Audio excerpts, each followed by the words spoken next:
Hindi ako makapaniwala. Huwag mo akong hawakan! Huwag mo akong hawakan! Huwag mo akong sundan! Aling Gracia, di ko maintindihan. Ba't tayo Maghintay dito? ka doon sa labas! Doon ka sa labas! Nakakairita ka na! Okay, sige, Hindi ka pero ba bilisan niyo, Aling Gracia. Umalis ka, Kasi- sabi! Oo na, eto na. Aalis na, oh. Esmeralda Esposito! Esmeralda Esposito!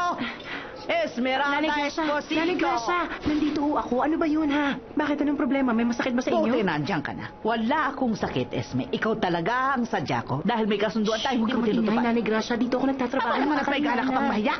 Sino yung bagong kinakalantari ni Renata? Hindi yun si Uribe. Ibang lalaki yon. Kilala ko ang amoy ni Uribe. Pakiusap, Magtapat ka Nanay sa Gracia, akin. hinaan Sabihin yung mo sa akin boses ang niyo, lahat ng pero nalaman mo, tayo. Esmeralda. Ano ba? Pag hindi mo yung sinabi, mag-iskan Sinabi ko na lahat ng nalaman ko. Wala na akong... Pakiusap! Tulungan niyo ako para gawa niyo! Wala Sinasaktan ito, niya ako! pasensya na kayo. Maawa May kayo! sakit kasi sa Pinagbubakta utak. niya ako ng Nanay kabahan. Gracia. Matanda na ako! Bulag pa! Okay na guys, nag-i-hysteria lang siya.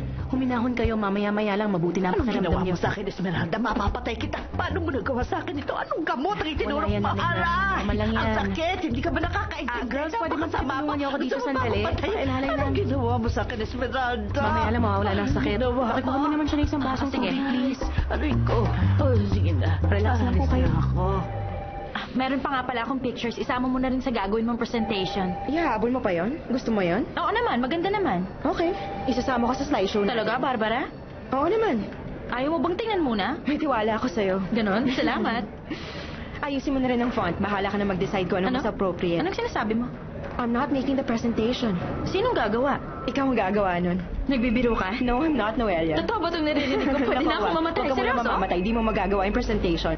Hindi Ikaw, ako prepared ka na ba, papaniwala. Noelia? Mas prepared ako sa'yo, Barbara. Basta ayoko lang lalaki ang Hindi ulo mo, I can't Noelia. believe it. Maraming salamat, Barbara. Okay ka talaga maging boss kapag nanalo ko ng award for the best real estate broker. I-dedicate ko sa'yo. Sure ka? Alam na ba ni Sir to? No, pero don't worry. He won't object pag sinabi ko na. Do Okay. a good job, okay? Siyempre naman, gagawin ko ang best presentation recorded sa history ng Real Estate Association. You can count on that, I hope Barbara. so. Do me a favor. Yes? Keep a low profile muna. Alam mo naman Ganito mga ka katrabaho low? mo, baka maraming Okay na ba reklamo. ito sa'yo? As in, Okay. ganito. Huwag Simulan ko na, ah. mayabang. Thanks. Palagi ko naiisip yung nangyari kagabi. Para na ako masisira na ulo. Lagyan kaya kita ng ribbon tapos ipatong sa desk ni Renata. Okay na gift yun. What do you think? Hindi ko alam ang gagawin ko. Naguguluhan ako. Ngayon lang nangyari sa akin to. Hindi ko na makontrol. Anong di mo makontrol? My feelings, Hernan. Ewan ko ba? Siguro oras na para gawan mo ng paraan ng sitwasyon. Di ba? Di ba? Hindi pwede. Merong pumipigil sa akin. Hindi ko magagawa yon. Anong pumipigil? Si Martina. Hindi ka naman pinipigilan. Mali ba ako? Ayoko siyang mawala sa akin. Nakausap mo na ba siya? Depressed pa rin siya. Pero mukhang decided na. Bakit? Wala. 3 oras lang kasi ang tulog ko kagabi. Sobrang dami ng energy ang naaksaya mo sa pag-iisip. Naguguluhan ka talaga. Kailangan mo nang mag-decide once and for all. Anong gagawin ko, Hernan? Hindi sa Martina ang problema dito kundi ako. May meeting ako kay Troncaro. I look bothered, ano? Konti. Okay.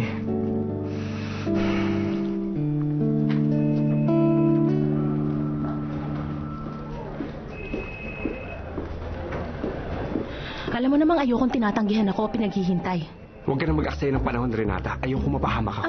Talaga lang ha? Sa pagkakaalam ko, bobo ka lang, mahina ang utak, ganun. Hindi ko naman lubos akalain na tuwag ka rin pala, Moro. Ano namang mapapala ko kung pumayag akong gawin ang gusto mo, Aber? Sige nga. Siyempre naman, bibigyan kita ng pabuya.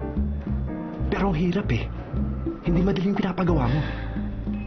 Sige, ikaw rin. Sabi ko naman sa'yo, magugustuhan mo yung magiging kapalit. Ganon.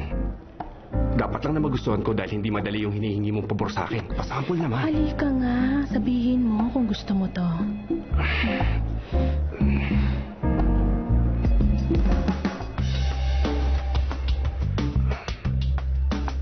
Lautaro, sandali lang. Kailangan mo to para sa meeting. Okay.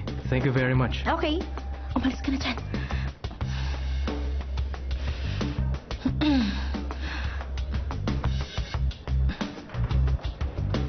Ang ganda nito, ha? Is everything okay? Oo, okay ako. Ikaw? Kayo ng kapatid mo, okay lang ba kayo? Oo, okay lang kami. Family problems, yun lang. Anong klase? Pwedeng malaman? Family problems, yun lang yun. Ano namang gusto mong sabihin Medyo ko? nakapagtataka lang kasi. Para kasing uneasy ka. At saka matagal na yung painting dyan. Pero kahit kailan, hindi mo naman tinignan man lang. Oo. I think you should know. Pinagbantaan ako ng kapatid mo sa parking lot kahapon. Kaya ako tinatanong, okay lang kayo? Anong problema? Natatakot ka bang matalo sa larong to, Hindi mo boss? ba ako narinig? Pinagbantaan niya ako kahapon sa parking lot. Ginawa niya yun sa'yo? Yeah. Tingin ko, hindi na healthy ang pagkaseloso niya. Oo, alam ko. Dati pa siya ganun sa akin. Parang laging mababaliw. Well, overprotective lang siguro Oo siya nga sa pala. akin. Saan nga tayo pupunta later? Hindi mo nasabi kasi na-istorbo tayo Nagkakamali kanina. ka. Kasi sa pagkakaalam ko, hindi tayo na-istorbo. Hindi? Oo, tsaka wala tayong pupuntahan dahil wala naman tayong pag-uusapan. Alam mo kung bakit? Dahil hindi ka nag-exist. Pero nandito ako, humihinga at nahahawakan ka. Ayan. Alam mo ba? Hindi. Mamatay ka man, wala akong paki sa'yo. Corazón, no tienes sentimiento, no tienes religión, no tienes...